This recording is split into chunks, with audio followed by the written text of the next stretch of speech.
All right, guys, we are back once again with the best 5 minutes of your day. And what you just saw right there was an instant hip flexor release circuit. There's a few exercises that you have to do.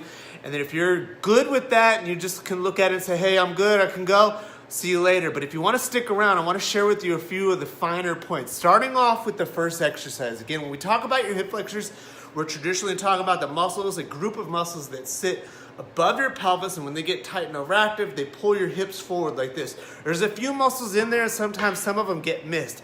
I want to share with you first, laying on the ground, how you need to be able to find your hip flexor, and an interesting release that you could do with no equipment at all. So again, while you're lying on your back on the ground, we kind of have an idea of the general anatomy and where your hip flexors live. What you're going to do to find your hip flexors is use your finger with your hip flexed and kind of search around where the ball in the front of your hip is. Again, I was using my thumbs, but you could use any of your fingers. And pretty much what you want to do to kind of bring that muscle up a little bit is do some little taps. And you're going to just kind of feel around for any areas of tenderness. When you find it, again, you could just put pressure on it, and that's going to be good enough for many of you. But then if we want to have more of an active release, we could do a few things with your knee. Again, you could continue to do these little toe taps. You could do like an abduction and adduction, bringing your knee in and out. Or you could just kind of push your hip forward. What this is going to help do is bring the fascia that covers the muscle, kind of help it slide and glide a little bit. And then if there's a trigger point in there, the pressure of your fingertips down on it is going to help release it. So that exercise alone might be good enough. Another trick or perfect exercise to kind of follow this up, Lise, thanks for checking in and supporting the page. It's awesome when people do that. Is to find a ball. Now I'm using a bigger ball. This is not a lacrosse ball. This is in America, this is a softball, which is a little bit bigger than a baseball, and it is definitely not soft. But now that I've found where that muscle is, the hip flexors, where the tender spot is, I know exactly where to put it. I'm going to put the ball there, but then I'm going to use my heel. I'm going to raise my heel in the back to activate my glute to kind of continue to do the same sort of thing where I'm bringing the muscle to the surface to help it release. And again, if you've been sitting for a while, this is definitely one that's going to bring it out a little bit. Now, after we worked on kind of releasing it, self-massaging it, we want to go into a stretch. An easy way to kind of stretch this and not leave the ground is to just go from that sideline position where your upper hand is going to grab your ankle and try to help pull your leg into extension. So you can see me from the side here, ear, shoulder, hip lined up. I'm going to kind of pull a little bit with my hand, but again, remember we're trying to correct muscle imbalances, which means the muscles in the back half, my glutes, need to overact my hip flexors in the front. So I'm going to ask my glutes to extend my leg and just get a little bit of help from my hand.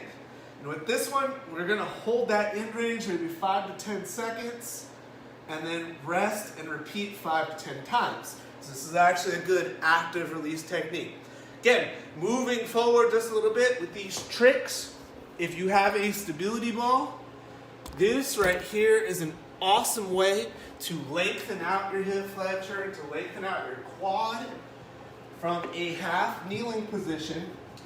With the wall in front of you, you're able to brace your core, and at the same time, we're going to ask the muscles of your quads to kind of fire into the ball while we're trying to keep your glutes tight to really stretch out the front portion of your hip.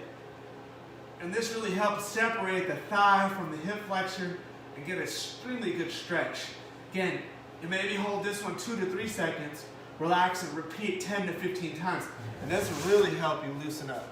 Lastly, what I shared with you was a way to kind of tie your upper body into it. Again, we know that your hip flexors basically control the tilt that you have in your pelvis and the arch that you have in your lower back. Which, again, when we talk about moving overhead, we don't want a tilt in your pelvis and we don't want an arch in your back. So I want to make sure that we can kind of correct this and lengthen it out.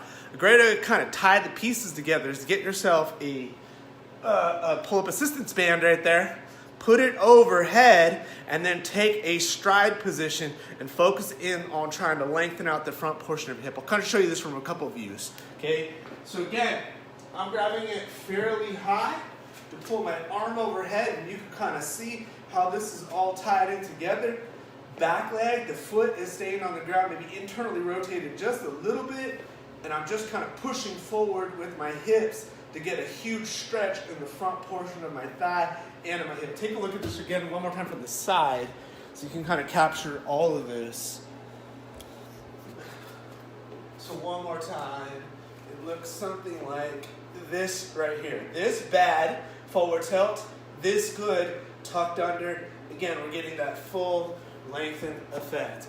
Again, these are really simple drills that the first three you pretty much could do at home. You don't really need any kind of equipment. The last couple, maybe do them at the gym or before you work out so that you can prime and prep your hips and thighs so that you can move a whole lot better and avoid unnecessary back pains. Anyways, if you guys got questions, comments, concerns about that or anything else, let me know. Again, all services, products, my help is on sale. Thanks for checking in, guys.